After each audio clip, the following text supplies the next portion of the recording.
იყო და არა იყო რა, იყო ერთი გიორგი, რომელმაც მახვილი ჩასცა ურჩხულს. მან დაამარცხა ურჩხული და გამარჯვებული დადიოდა დედამიწაზე. ალბათ ეს ზღაპარი ძალიან ხშირად მოგისმენიათ თქვენ, ხომ? მოდი ვისაუბროთ, რას ნიშნავს ურჩხულის დამარცხება, მოკლა და დამორჩილება. თუ გიხარია ამ ვიდეოს მოსმენა და გინდა რომ შენი წვლილით შეიტანო იმ საკითხებში, რაც არის სინათლის შემოტანა დედამიწაზე, თუ რეზონირდა ეს ვიდეო, მაშინ გადააგზავნე შემდეგთან. ბევრი რო არ ვილაპარაკო, პირდაპირ გეტყვით, რომ როდესაც სატანამ დაეცა, ღმერთმა მას თავისი ადგილი მიუჩინა და ეს ადგილი იყო დედამიწა. იგი ჩამოაგდო ყველაზე დაბალ ვიბრაციაში.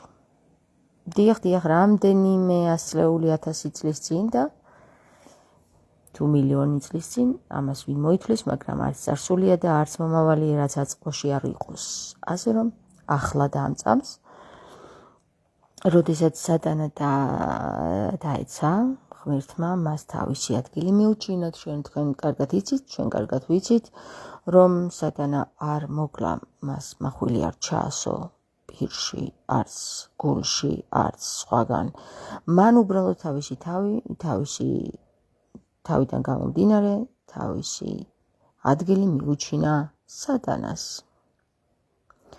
ახლა მე გეტყვით და დაგისვათ კითხვას, მე რომ არ გიღეჭოთ ფაფა და რომ არ მოგაწოდოთ ისე. დაგისვათ კითხვას, თქვენ რას ფიქრობთ? გონივრული რომელი უფროა ამ პრინციპიდან გამომდინარე, როგორც იქცევა ღმერთი, ანუ მახვილს კი არ არჯობს და კლავს, არამედ თავის ადგილს უჩენს, რომელი უფრო სწორი იქნებოდა წმინდა გიორგის ის ვერსია, რომელიც გვაქვს ჩვენ სხვათა შორის ქართულ სივრცეში, როდესაც წმინდა გიორგი გადაარჩენს მეფის ასულს და ის დაიმორჩილებს დრაკონს, რომელიც ამოდის წყლიდან და შესაწირად ითხოვს ადამიანებს, ხო? როდესაც წმინდა გიორგი იმორჩილებს დრაკონს და მიყავს ეს დრაკონი მეფესთან, თუ როდესაც წმინდა გიორგი მახვილს არჭობს დრაკონს პირში. მოდი ეს საკითხები თქვენ განიხილეთ და მე ბევრს ვალაპარაკებთ. თქვენ ისეთი გონიერი ადამიანები ხართ, რომ ძალიან კარგად მიხვდებით ყველაფერს, სად არის დაფარული სიბრძნე და სად უნდა გააღვიძოთ სიბრძნე თქვენში. ასე რომ თუ პასუხი გექნებათ, ქვემოთ კომენტარებშიც დაწერეთ და შემდეგ მეგობრებსაც კითხეთ, იქნებ მათ გქონდეთ უკეთესი პასუხები. ასე რომ გადაწყვიტე, რომელი ვერსია გირჩევნია. გიორგი, რომელიც კლავს ურჩხულს, თუ გიორგი, რომელიც იმორჩილებს ურჩხულს და თავისი ფეხით მიყავს მეფესთან.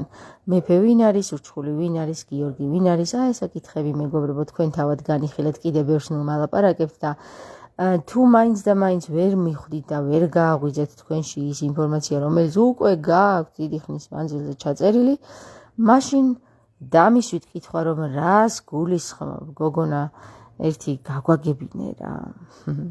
ახლა კი მე დაგემშვიდობებით და სულ მოუთქმელად დაველოდებით თქვენს კომენტარებს. გაკოცეთ და მომავალ შეხვედრამდე.